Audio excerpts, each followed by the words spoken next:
Your brother's baby shower was just perfect. Grandpa crowed, tapping his fork to his glass for attention. Now when will you finally start a family? The laughter was soft, but it cut. Shame can sound like silverware, like a polite cough. It can arrive dressed as a joke and leave as a bruise. Everyone, my name is Rowan Hale. I'm 29, and I learned early that in this house, love wears a scoreboard. I was the wrong column, too busy, too stubborn, too late. And if you're still here with me, breathe. I promise the air gets clearer. I smiled and said, I did, just didn't invite anyone who treats me like a failure. Grandpa's fork trembled, a skinny metronome counting down to the part where everyone remembers their lines. Mom's smile froze first. It was the smile she used at church when the soloist went flat, merciful, mortified. Dad's eyes flicked to the tree, as if the solution were tucked behind the ornaments. My brother, Evan, pulled his fiancée a little closer, like I might steal her sparkle simply by standing tall. The dining room smelled like cinnamon and performance. Pine needles glittered under the chandelier. A string of warm lights hummed against the window, reflecting a table staged like an apology, white plates, cranberry sauce beaming like a wound, roast beef sweating under a halo of steam. My seat card read Rowan, vegetarian, in neat loops, which was funny because nobody had remembered to make anything for me anyway. Rowan, Mom began, voice gauzed with concern, no one here thinks you're a failure. We just want what's best. What's best, I repeated, tasting the words. They were dry as stale gingerbread. Grandpa cleared his throat, a papery sound. It's not complicated, he said. Family means babies. Family means legacy. Legacy. In this house, it meant monogrammed blankets for Evan's nursery and a budget line for his stroller while my promotion lived in a group chat nobody opened. It meant whispering that my deadlines were excuses, and his were ambition. It meant Mom crying when I didn't fly home for a brunch, and going silent when I sent her the lease to my first apartment. Family meant everything when it came to Evan. For me, it meant a soft, constant question, why aren't you enough? I steadied my napkin on my lap. The linen was heavy, like a quiet promise. I let the room listen to its own breathing, to the clink of ice in the water pitcher, to the carol whispering from the living room speaker, all is calm, and wondered who that song had ever been written for. I started a family, I said again, gentler. I just stopped asking you for permission. Evan laughed, a thin, pretty sound. With who, Ro? Your to-do list. The table chuckled on cue. I looked at Grandpa, the fork still quivering, and reached into my coat pocket where something small and red pressed against my palm, warm from my skin, waiting. I set it on the table, right next to his plate, where the gravy bled into it like a horizon at dusk. A knitted baby mitten. One. Tiny as a secret. Bright as a siren. Silence fell with the softness of snow, and every light on the tree seemed to hold its breath. The mitten sat there like a dare, its red yarn brighter than the cranberry sauce beside it. Nobody moved. Grandpa's fork stilled midair, his knuckles white. The silence was louder than any hymn I'd ever heard in this house. Evan finally broke it with a laugh that didn't quite land. Rowan, come on. Is this, what, a joke? You knit yourself a prop for attention. His fiancée shifted uncomfortably, eyes darting between us. I saw it then, how quickly doubt becomes entertainment when you're the family clown. But I didn't flinch. My hands stayed folded in my lap, calm, though my chest felt like a church bell being rung too hard. It isn't a joke, I said quietly, the way you tell a dog not to bite. I don't owe you a calendar invite, but I owe myself peace. Mom's lips parted. Her lipstick smudged onto her teeth, but she didn't notice. Rowan, why wouldn't you tell us? A baby, this is monumental. How could you? Because, I cut in, eyes on her, the last time I told you something important, you called it selfish. Remember when I said I was moving across the country for my job? You cried like I'd died. Evan got a new job 2 months later and you bought champagne. Do you understand how that feels? The room stiffened. Even the string lights seemed to dim. Dad cleared his throat, that old lawyer's trick to claim the air. Rowan, let's not make tonight hostile. We can talk about hostile. My laugh cracked sharp. Hostile is calling me broken because I didn't fit your blueprint. Hostile is years of being measured against Evan like I was a science project gone wrong. Evan leaned back, smirking. So what, you went and had a kid out of spite? The mitten burned between us. My throat tightened, but my voice didn't waver. Not spite. Love. Something this room has never offered me without conditions. A sharp clatter, the fork finally dropped from Grandpa's hand, landing against the plate like a gavel. Judgment Day had begun.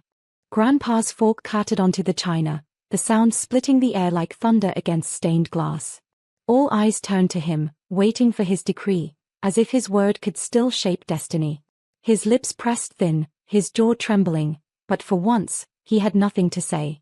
It was Evan who filled the silence.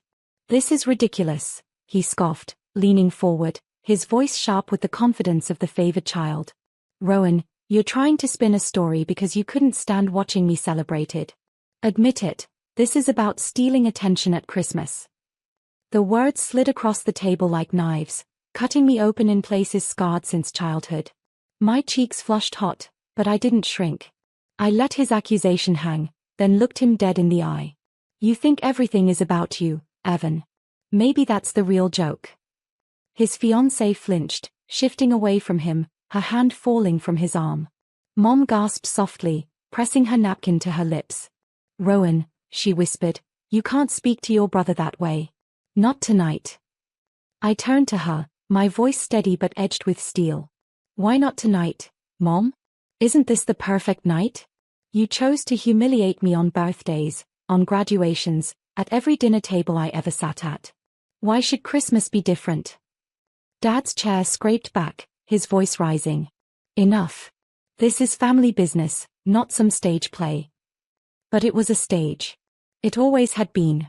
The chandeliers were the spotlights, the long polished table a runway of grievances. And I was done auditioning for their approval. I reached for my glass of water, watching the condensation slide down like sweat, my voice calm. You want truth? The mitten isn't a metaphor. It belongs to someone real. Someone I love more fiercely than this family ever loved me. The room inhaled sharply. Evan's face twisted, readying another barb. But before he could speak, Grandpa finally found his voice, thin, trembling, and laced with disbelief. You have a child. The question wasn't just for me. It was an indictment, a verdict disguised as curiosity. And in that fragile moment, I held all the power. Yes, I said simply. The word floated above the table, light but unshakable. I have a child. The chandelier flickered, or maybe it was my eyes blurring from the heat of their stays. Evan laughed, hollow and sharp, like glass breaking in an empty room. You're lying. You think flashing a mitten makes you a mother? Where's the proof, Rowan? Where's this supposed child? I didn't blink. Safe. Loved. Away from this toxicity. Mom's hand gripped the edge of the table, her knuckles straining pale. You hid a grandchild from us. Her voice trembled between outrage and fear. How could you? How dare you? I set my glass down carefully, the ring of water blooming on the tablecloth. I died because I learned. Learned that telling you anything sacred meant giving you a weapon to use against me. Learned that love here comes with strings, with ledges. I wanted my child to know freedom before they knew judgment. Dad stood now, his shadow stretching long across the plates and candles. This is nonsense. You can't just. Can't just what? I cut in, my voice slicing clean. Can't just choose myself? Can't just refuse to raise another human under your constant measuring stick. Evans slammed his palm on the table, making the cranberry dish quiver. Admit it. You're making this up to ruin our Christmas.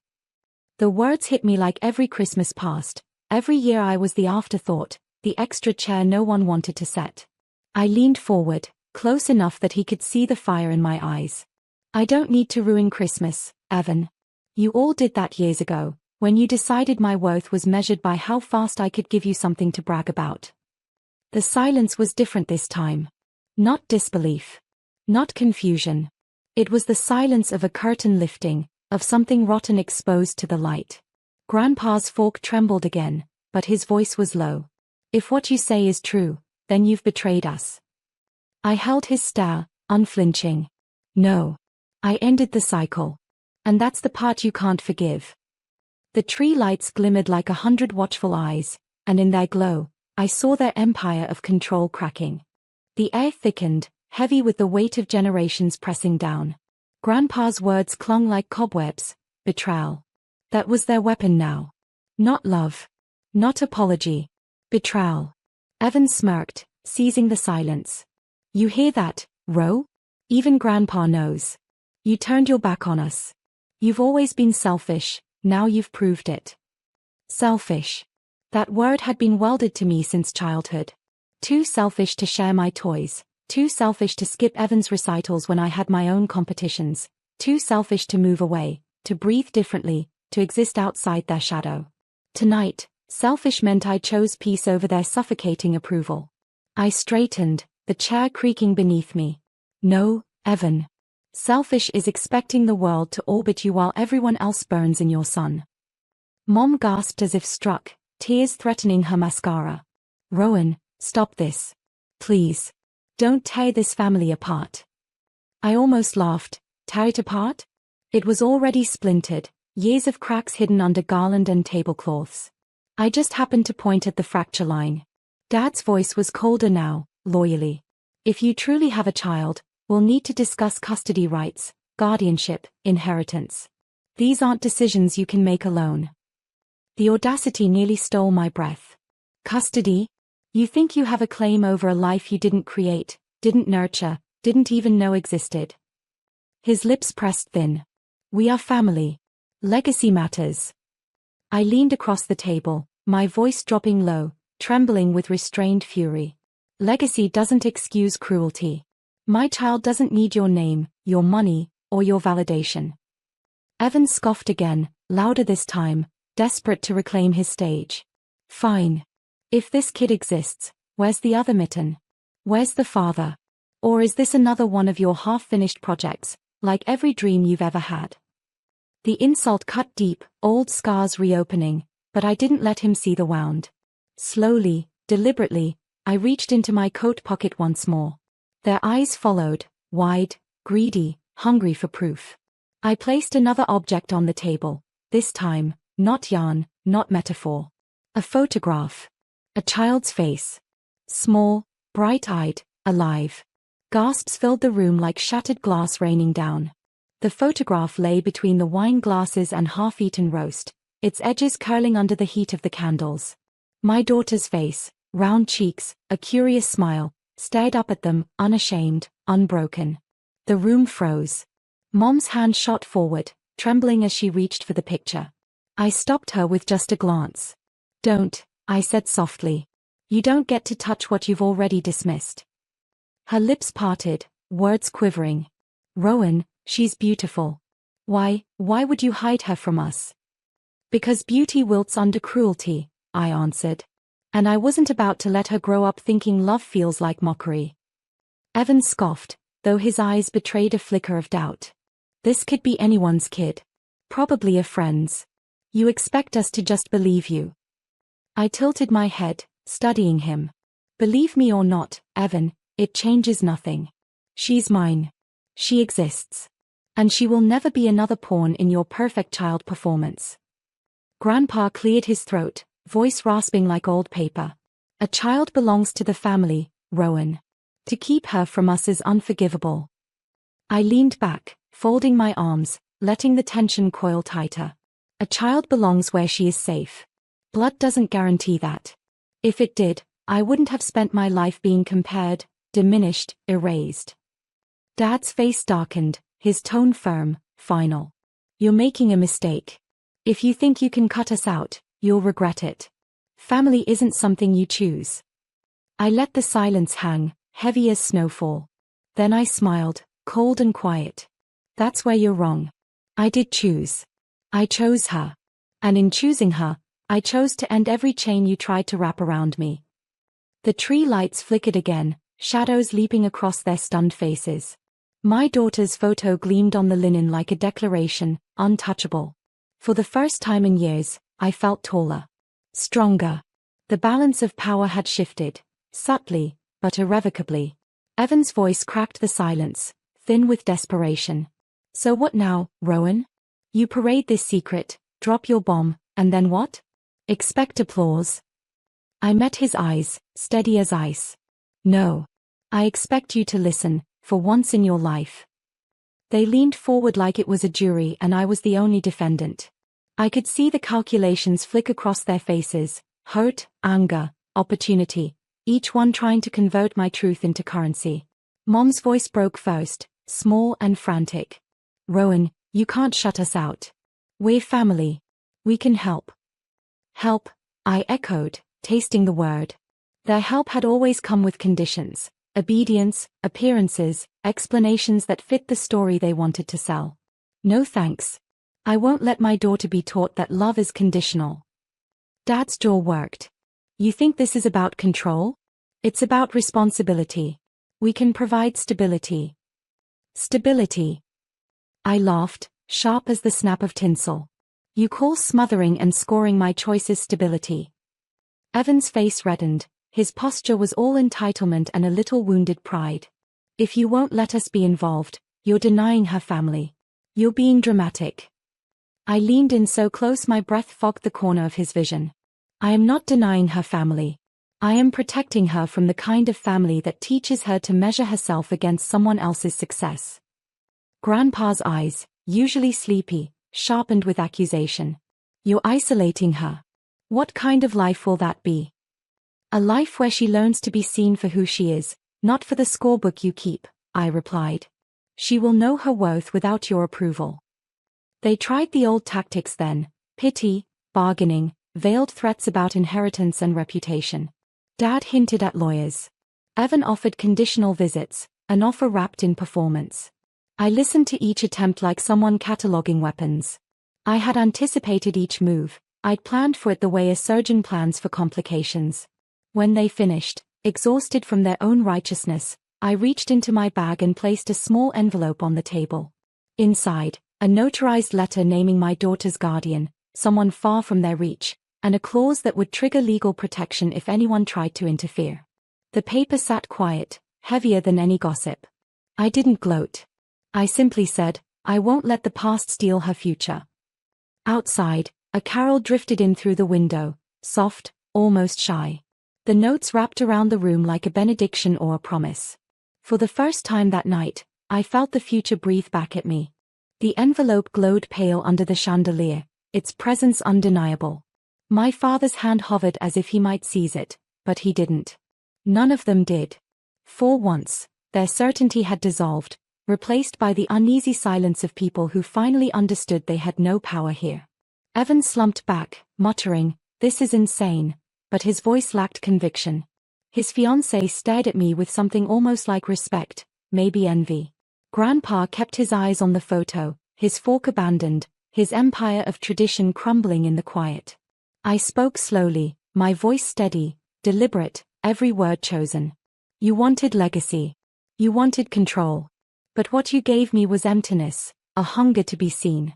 I won't pass that hunger on. My daughter will know she is enough from the moment she wakes to the moment she sleeps. Mom's tears slid silently, streaking her makeup. For the first time, I didn't reach across to comfort her. I let her cry, because those tears weren't for me, they were for the mirror I'd just held up to her. The tree lights flickered, casting the room in shifting gold. I rose, my chair scraping softly, final as a curtain call. This Christmas, I gave myself the only gift worth keeping, freedom. You can choose to stay in your cage of expectations. I'm done living there. No one stopped me. No one called after me. The house that had once kept me small sat hollow behind me as I stepped into the cold night air. Snow drifted gently, catching in my hair, clean and unburdened. I clutched the photo to my chest, the mitten tucked safely back into my pocket. For the first time, Christmas didn't ache. It sang.